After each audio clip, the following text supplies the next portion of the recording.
Hey everybody out there on the YouTube. This is Story Dude and I'm here once again to read you some of those dope stories on the internet. I have to admit I cheated today and I saw the title for the first one and I just couldn't believe my eyes. This one's just too crazy.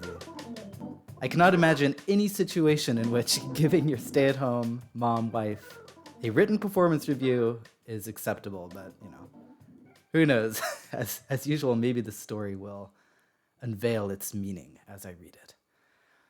I'm a 33-year-old man, and I share one child, a 6-year-old female, with my wife, who's a 36-year-old woman. She has another daughter, a 13-year-old female, that lives with us full-time. We also have custody of our niece, a 15-year-old female. The teens are each other's best friends, and they share a large bedroom, which was done at their request.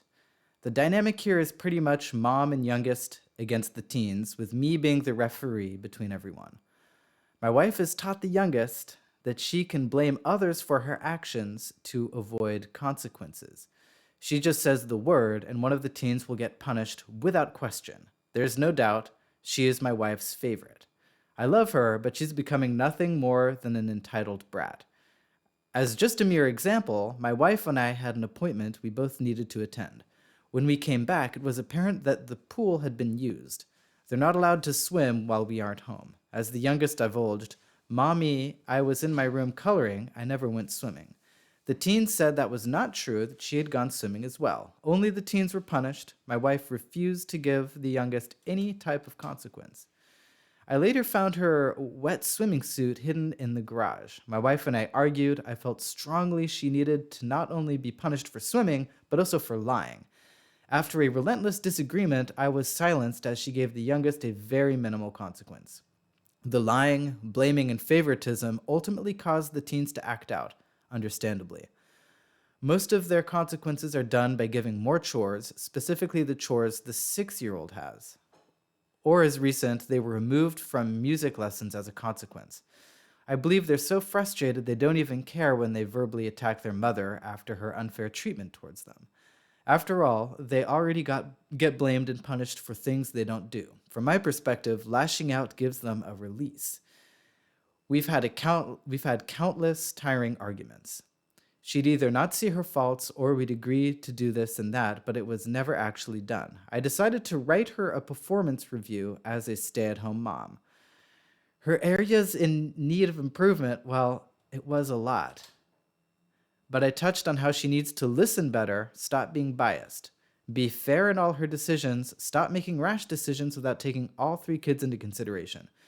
I recommended her to give each child the same amount of one-on-one alone time to speak, or just to be with one another. So it wouldn't be an entirely slap to the face. I gave her accolades on her strong points for other areas aside from parenting. I guess I felt this would work best because I could organize my thoughts on paper without her interjecting. However, it quickly backfired in my face. She was quiet the first hour after I handed it to her. Then she completely exploded on me. Said if we're going to do this type of stuff, she'll get a private bank account and take half my paycheck every week. She further said the review was abusive and a manipulative sex move. Am I the a-hole? Yeah, OP, I'm going to go with you're the a-hole here. I mean, clearly you're not totally in the wrong and you have legitimate grievances with your wife, but that's not the way to to go about expressing them. And I really have to say, what were you thinking? I mean, yeah, you can, if you wanted to write something down with areas of improvement, you could have approached it instead of a critique of your wife, you could have written down a list of the parenting principles that both of you could try to adhere to, but first of all, to agree to and start a conversation in that manner. And if you guys can't talk without her interjecting, ask her to add her thoughts in a written form to this document. But I mean, yeah, the performance review really takes it to the nuclear level. So anyway, that's my opinion on this. Let's see what the community has to say. Everyone is shameful here. The concerns you have are legitimate and it needs an urgent solution, but the way you went about it is really unhealthy. The parenting of your children is not a project. You are not her boss. You are her husband and the father of her kid. Giving her a performance review comes across as really condescending, and as she said, Manipulative. Yeah.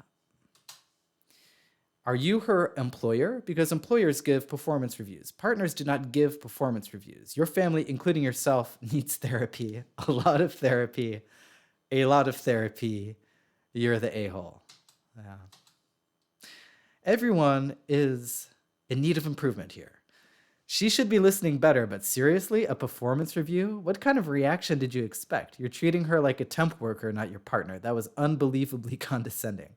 You seem to have a you versus me mentality instead of us versus them problem. Y'all need to find a way to communicate better in a non-adversarial way. Time to get into couples counseling and talk about this like adults. Everyone is shameful here. What do you do when your boss gives you a crappy performance review or PIP? That's right, you plan your exit. Also, who gives their spouse a performance review? Nobody. I've never heard of this in my life. So, writing things out or having notes isn't a bad idea, but handing the paper to them like you're their unhappy boss was throwing jet fuel on the problem.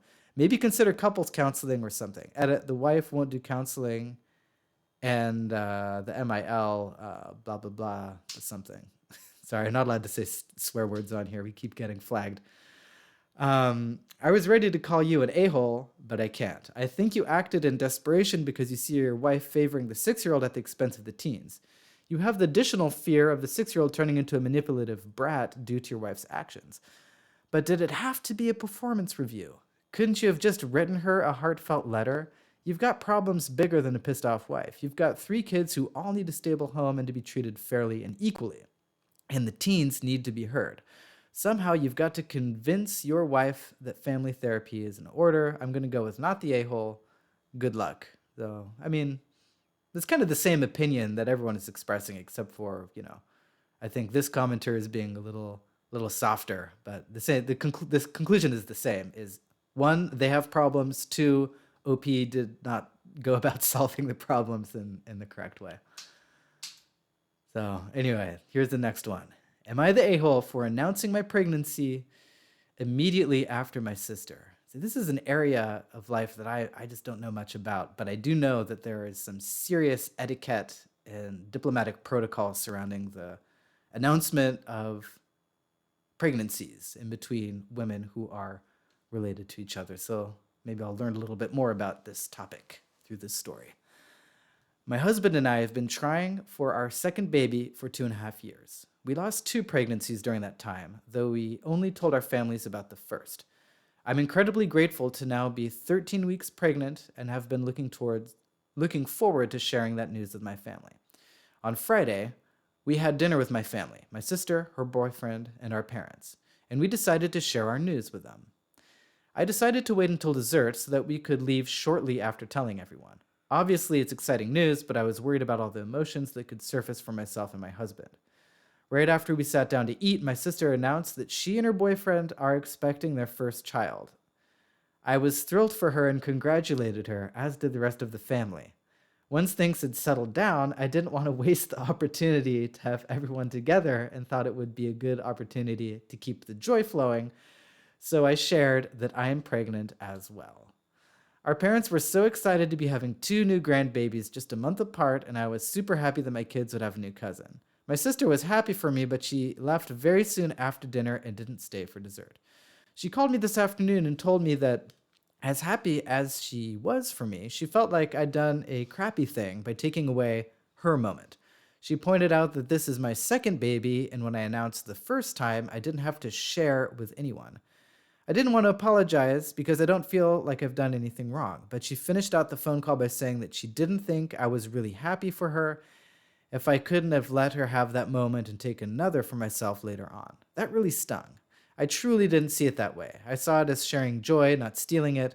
I also see each pregnancy as being unique, so I don't feel that it was right of her to say I shouldn't have said anything because it was my second baby. Honestly, I think she might be kind of hormonal. But I also want to understand my sister and I know I'm not going to get anywhere asking her about it. So I want to be enlightened. Am I the a-hole for announcing my pregnancy immediately after my sister? ETA, I'm visiting from Los Angeles. My sister lives in New Jersey, and our parents live in New York City. Well, one thing that just stood out at me is calling your sister hormonal. I know that like men can never accuse another woman of being hormonal if the woman is bothering them or acting out or whatever. But are women allowed to do that? I didn't know. I'm just gonna try to ignore that because that stood out as being really weird to me. But maybe that kind of dovetails into this and into the greater question of announcing the pregnancies. I mean, if Opie is willing to call her sister hormonal, maybe it does mean that she's kind of the a-hole here and didn't really but then again, they all live in different parts of the country, so it's like they plan to announce it. What are you going to do? Like not announce it and then wait a couple months or weeks until everyone's back together again? It is sort of tough, but I don't know. The hormonal comment really rubbed me the wrong way, so I'm going to go with you're the a-hole, OP. Let's see what the comments say. So, OP, here's the real truth. It doesn't actually matter who's the a-hole because that's going to be an inherently subjective matter that depends on your personal views of how pregnancy announcements should go. What's important here is that your sister is upset and you don't have to understand why, so swallow your pride and apologize to her. I kind of like that comment. I do believe that part of being part of, a community and a family is, sometimes you do have to swallow your pride and just apologize for something you've done, even if you think you may be in the right. Because at the end of the day, the issue of who is right matters less than kind of healing the wounds and expressing that you respect the other person's feelings. You're the a-hole for exactly what you said. You could have waited for a different day, and I don't think it is bad that she wanted to be in the spotlight a little bit. Like she said, it was her first baby, and she wanted people to be happy that they're having a kid. With that said, disregarding her emotions as her just being hormonal is kind of mean. Okay, glad other people are picking up on that. But I think also this commenter is missing one of the subtleties of this question is, I mean, maybe I'm reading too much into it, but I believe that everyone is living at like four corners of the country. And this is like one opportunity to announce it. But then again, 13 weeks is not so far along. So I guess she could have waited longer. Sorry, I'm not able to translate weeks into months. That sounds like 2 or 3 months to me, but who knows? The greed for attention is getting way out of hand. Your sister does not need or deserve an entire day of attention from everyone just because she managed to conceive a kid. Everyone is happy for her. That should be enough. Her jealousy of you also having a pregnancy to celebrate is childish, ridiculous, and narcissistic. You're not the a-hole. I like this one. Everyone's kind of got different opinions. Not the a-hole. Are some of you insane? Your sister doesn't own a pregnancy announcement. I don't know, but they kind of do. This is like, I know this is a really touchy subject, and it also, it's like announcing an engagement. You never announce your own engagement anywhere remotely close to a point of time in which someone else close to you has announced an engagement. I think that's one of those golden rules. And I think pregnancies are similar. I don't know. I'm trying to figure this out as much as the rest of you. You're the a-hole for reducing your sister's feelings to she might be kind of hormonal. That's very dismissive, and you might have some hormones going on right now too. Oh, it's like the circle of hormonal accusations. It's too much for me. Announcing right after your sister wasn't the worst thing, but it would have been much more considerate to wait at least a day. Let her have her one night of feeling special, have a family dinner the next weekend, and announce. Yeah, I guess other people aren't as broke as me, and getting together a weekend later isn't the end of the world. So yeah, just everyone fly out and meet each other again to announce the news. So anyway, this has been Story Dude. I want to thank all of you for sticking with us here, and I'll be back in a couple of days or hours or minutes with another story. Wishing all of you a great day, and take care until next time. Bye-bye.